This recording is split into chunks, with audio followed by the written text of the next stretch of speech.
ဒါလေးတွေအဖူးလေးတွေလိုက်ချင်နေပြီအဖူးလေးတွေအဲ့ဒီတော့ဒါ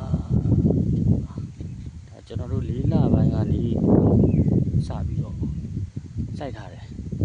၄လပိုင်းပေါ့ပြောမှဆိုလို့ရှိရင်ကြံတွင်းကစိုက်တာကြံတွင်းကစိုက်တော့ပင်လေးတွေကလာဆိုပဲရက်20တလမရှိတရှိလေးပေါ့အဲ့တော့ကနေစစိုက်လိုက်တယ်စစိုက်တော့ဒီနေ့အခြေအနေအရဆိုရင်တော်တော်လေးအဆင်ပြေတယ်စပြီးတော့ပြိုးကင်းကနေပြီးတော့ကျွန်တော်တို့ကမျိုးဝယ်တယ်သို့ပေမဲ့ပြီးလိုက်တဲ့တဲမှာကျွန်တော်တို့စိုက်မတူတာလေးတွေပါတယ်အဲ့တော့ဟိုငယ်ပြီးတော့ပြက်ကြံခဲ့တဲ့အပင်လေးတွေကဒါငယ်တဲ့ဟိုသေးတဲ့ဟာပေါ့ဒါပုံမှန်ဟာဒီကတော့ဒီ site လေးတွေပေါ့တူတဲ့ကြီးတာတွေလည်းရှိတယ်ဥပမာဒီပင်ဆိုလို့ရှိရင်ကျွန်တော်တို့ဒီလက်တန်းလုံးလက်ညှိုးလက်မလုံးလောက်ပင်စီကနည်းနည်းပြက်စီးကျင်တယ်လို့ဖြစ်တာနဲ့ဖြတ်ချပြီးတော့ဒီနေရာကနေဖြတ်ချပြီးတော့ကျွတ်အိတ်ဆွတ်တယ်ပြန်လှုပ်လိုက်တယ်ပေါ့အဲ့တော့အခုပြန်ထွက်တဲ့ကောင်ကတလောက်ဖြစ်သွားပြီဒါနှစ်လက်မပိုက်နီးပါဖြစ်သွားပြီပေါ့နော်အမြင့်ဆိုလို့ရှိရင်လည်း3ပေနီးပါလောက်ရပါပြီအဲ့တော့ကျွန်တော်တို့စစိုက်တဲ့အချိန်မှာဒီဘက်ကအဒီပင်လေးလည်းဒီလိုပဲဒါဒီမှာမှတ်ရပဲဒါလေးတော့မှပဲရောက်သွားတယ်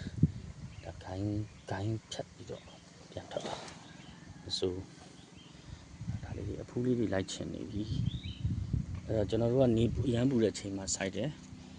အဲ့စိုက်တဲ့အခါကျတော့ပတ်ဝန်းကျင်နားလေတကျွန်းတဲ့သူတွေကတော့မစိုက်စေချင်ဘူး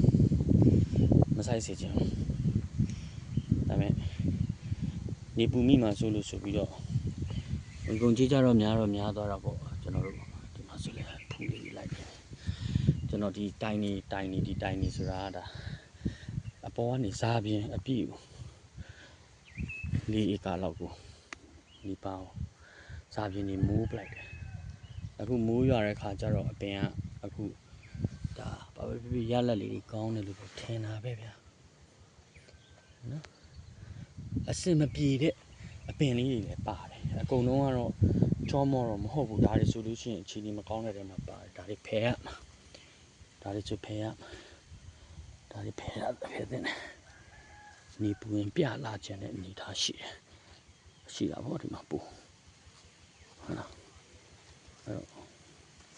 ဒါလေးတွေရှိတယ်ဒါပေမဲ့ဆို average ကတော့ဖြစ်ထုံးတဲ့ကောင်များပါတယ်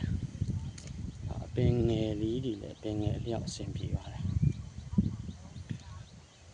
ကျွန်တော်တို့ကအခုမှစစိုက်တာဖြစ်ပါတယ်အဲ့တော့ဒီဟာလေးတွေဆိုလည်းဒါလေးမြင်နေရတာအဖူးထင်တယ်ဟိုကျွမ်းကျင်မှုတော့မရှိဘူးဒါပေမဲ့နားလဲတဲ့သူပြောတာတော့ကျွန်တော်တို့ကနားထောင်ပါတယ်လက်ခံပါတယ်လိုက်ပြီးတော့ကျင့်သုံးပါတယ်ဒါအခုဆိုကျွန်တော်4 လပိုင်းတကြံတွင်းမှာစိုက်တဲ့အပင်လေးတွေဖြစ်ပါတယ်အဲ့တော့တချို့အဆင်ပြေတဲ့အပင်လည်းရှိတယ်လို့မပြေတဲ့အပင်လည်းရှိပါတယ်